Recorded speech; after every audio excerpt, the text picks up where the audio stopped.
कैसे हो आप लोग। आशा करता हूँ आप लोग बहुत अच्छे हो और स्वागत है आप सभी लोगों का एक और नए वीडियो में। तो आप लोगों की स्कॉलरशिप के लिए बहुत बड़ी अपडेट आई है। जिन लोगों का करेक्शन हुआ था, सस्पेक्ट है, पेंडिंग है, सभी लोगों के लिए बहुत बड़ी अपडेट निकल के आई है। आप लोगों के लिए सभी सभी कॉलेज के लिए नोटिस जारी हुआ है कि सभी कॉलेज इतने तक जो डेटा है फॉरवर्ड करे। चलिए मैं दिखा देता हूँ आपको। सभी लोगों के लिए नोटिस आया है बोर्ड से सचिव, मतलब सभी बोर्ड अलग है। जैसे बोर्ड ऑफ टेक्निकल है, टेक्निकल एजुकेशन का अलग है, यूनिवर्सिटी को एफिटी अलग है, सब सभी पर। जैसे बोर्ड ऑफ टेक्निकल का मैं बता रहा हूँ कि स्कॉलरशिप के लिए नोटिस आया है कि सभी कॉलेजेस के लिए, मतलब जो कॉलेज अफिलेटेड हैं बोर्ड ऑफ टेक्निकल से, उनके लिए नोटिस आया है कि आप लोग जो है स्कॉलरशिप इतने तारीख तक फॉरवर्ड करने की कृपा करें तथा सत्यापित करके लाख बुक करके सब कुछ क्लियर करें। ठीक है, तो देखिए, तो मैं आपको दिखा दूँ। ये देखिए,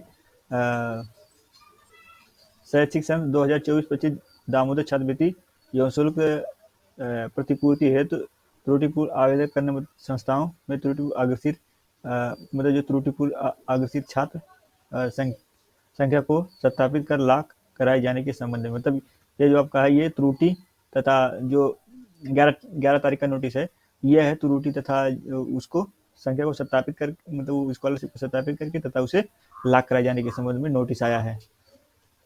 ठीक है, बीटीबी बोर्ड ने भेजा सभी कॉलेज को। आप लोग क्या कीजिए, जो त्रुटि है उसको वेरीफाई कीजिए और लॉक कीजिए, उसके बाद आके उसको बढ़ाइए। ठीक है, तो देखिए उपरोक्त महोदय उपरोक्त विषय अन्य पिछड़ी वर्ग कुल 2 उत्तर प्रदेश शासन आई इतना इतना इतना दिनांक 16/1/2025 के का संदर्भ ग्रहण करने का कष्ट करें। मतलब ये जो भेजा गया है इसको कहा गया कि इसको संदर्भ ग्रहण करने का कष्ट करें। ठीक है,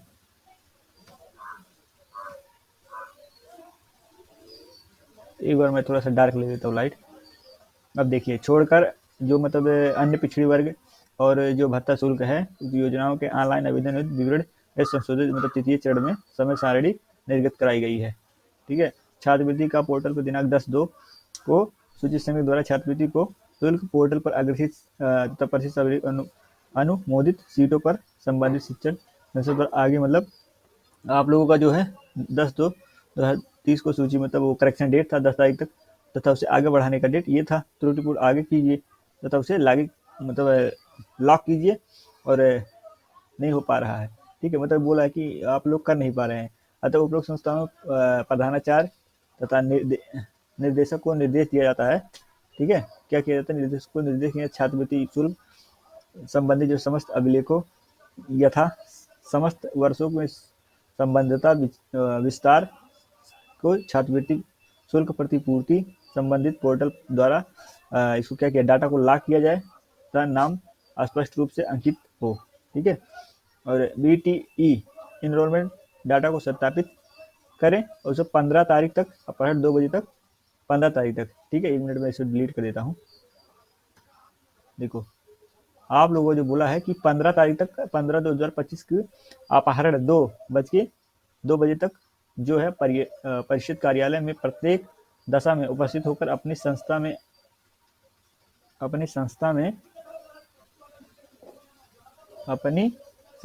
कहाँ, 1 मिनट,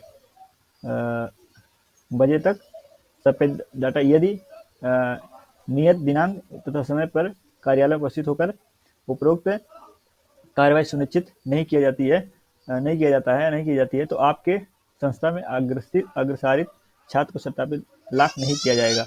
मतलब अगर 15 तारीख तक ये लोग डेटा अगर फॉरवर्ड नहीं करेंगे कॉलेज से, ठीक है, सत्यापित नहीं करेंगे, डिजिटल हस्ताक्षर नहीं किए, तो उनका जो डेटा क्या किया जाएगा, लाख नहीं किया जाएगा। और इस जब लाख नहीं किया जाएगा तब उन लोगों का स्कॉलरशिप रुक जाएगा। ठीक है, और प्रधानाचार्य का होगा, मतलब ये जो उत्तरदायित्व जो है पूरा प्रधानाचार्य का है कि वो अपने कॉलेज का जो पूरा स्कॉलरशिप है उसको वेरीफाई कर दें। ठीक है, और तथा आगे उसको भेजें, नहीं तो डाटा लॉक करके आगे नहीं किया जाएगा। ठीक है, अजीत कुमार मिश्रा जी का ये है। और देखो किन किन स्टूडेंट जो है अभी तक forwarding remaining student are scholarship portal 2024-25 student form forwarding institute name. ठीक है, ये आपका इंस्टीट्यूट नेम है जिन्होंने अभी तक स्कॉलरशिप को फॉरवर्ड नहीं किया गया है। तो इन लोगों को नोटिस जारी किया गया कि आप लोग जो स्कॉलरशिप फॉरवर्ड कर दीजिए। चलिए मैं आपको नोटिस दिखा देता हूँ कि आप लोगों को जो स्कॉलरशिप फॉरवर्ड करने का लास्ट डेट क्या है। जैसा कि आप लोगों को पता होगा कि करेक्शन का जो लास्ट डेट था 1 मिनट, जैसा कि आप लोगों को पता होगा कि करेक्शन का जो लास्ट डेट था वो 5 से लेकर 10 फरवरी तक था। ठीक है, थोड़ा सा डार्क में कलर ले लूँ।